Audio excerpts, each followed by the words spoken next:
Welcome back. Today I'm going to explain the movie A Breath Away. Matthew arrives in Paris by plane to visit his wife Anne and daughter Sarah. On the way, he talks to the child through an intercom.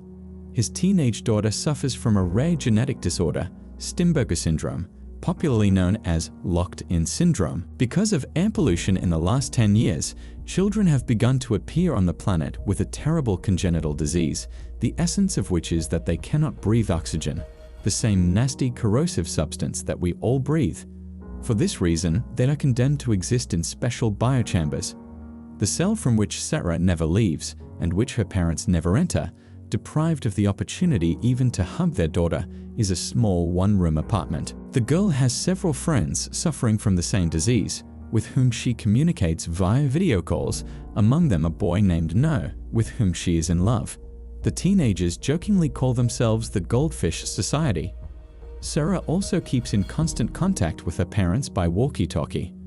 From the trip, Matthew brings his daughter virtual glasses with images of picturesque mountain scenery, the only way for the trapped girl to see the beauty of the world around her. But Matthew didn't return from Marseilles as his wife thought. It was supposed to be some sort of business trip to get a new job in the south of France.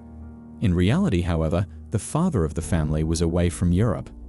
During a trip to Canada, Matthew learned about a unique experimental technique that could cure Sarah, but to do so the family would have to move to Canada and Sarah would have to undergo an expensive and lengthy course of treatment, but Matthew is confident that it would be worth it, because this opportunity would give Sarah a chance to live a normal life. He tells his wife about it, but Anna doesn't trust these news, and the couple quarrels. Paris has recently experienced horrific terrorist attacks. There is a report on TV about the terrible earthquakes in Sweden and Denmark, and sirens begin howling all over Paris, warning of an emergency in the city. The hero decides to find out what really happened and gets out into the street. There he sees people running, behind whose backs a thick fog of unknown origin begins to rise rapidly. The asphalt is crumbling, buildings and cars are dancing, and people are seized by panic. After about half an hour, the streets are completely hidden by this mist, rising to the level of the 5th or 6th floor of a residential building. As it turned out, a deadly poisonous gas had escaped from the ground as a result of the earthquake. People who inhale it immediately die, as do animals and birds. The fog spreads very quickly throughout the area and rises higher and higher.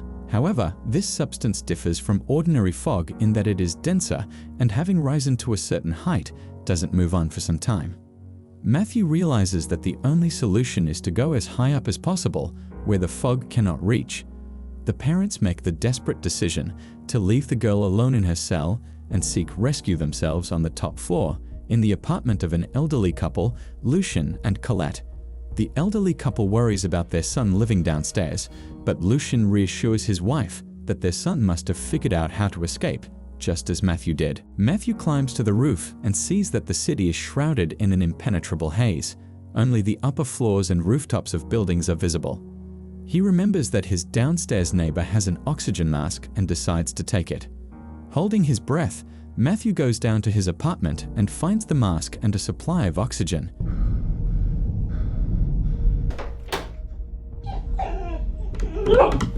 Thanks to this find, he is now able to visit his daughter. Matthew brings her provisions and replaces the battery that powers the cell. After that, he goes outside and sees dead bodies everywhere. On his way, he encounters a convoy of military men, leading the surviving townspeople to Montmartre, where the poisonous fog has not yet reached. One of the soldiers suggests that Matthew follow them, but he explains that he can't leave his family behind and asks the military to provide him with another mask with an oxygen tank. The city's electricity goes out and everything around is plunged into a murderous darkness. It's a long, cold night ahead, but the batteries that keep Sarah's camera running are only good for about 10 hours.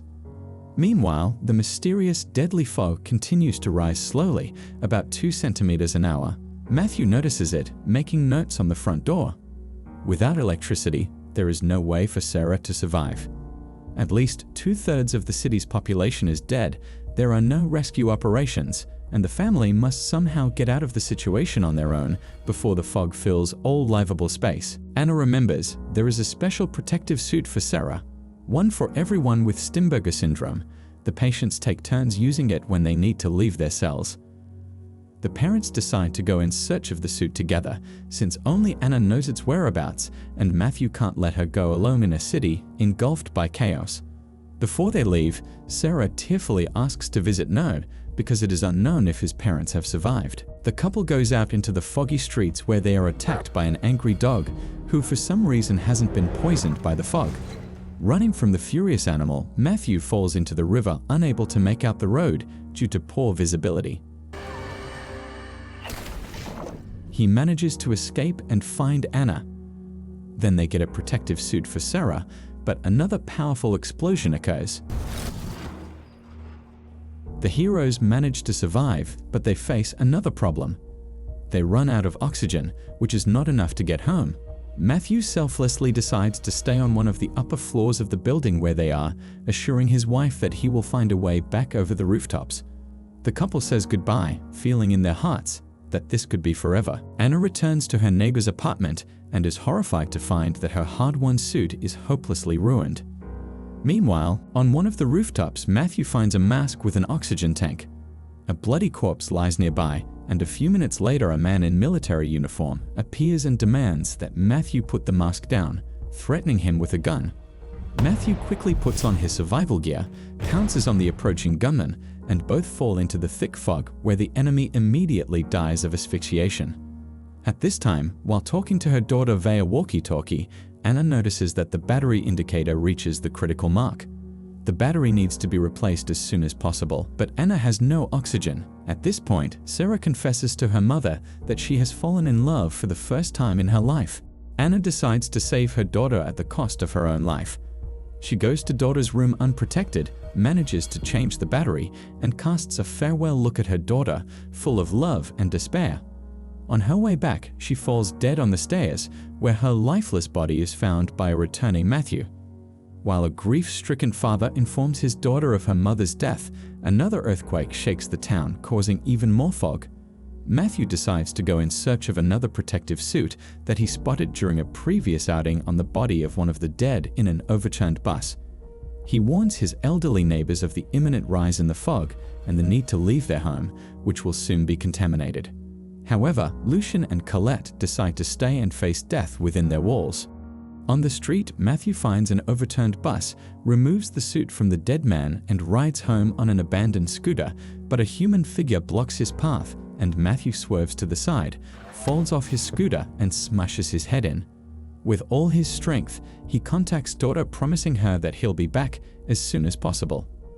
At this time, someone enters Sarah's fog-shrouded room and she no longer responds to her father.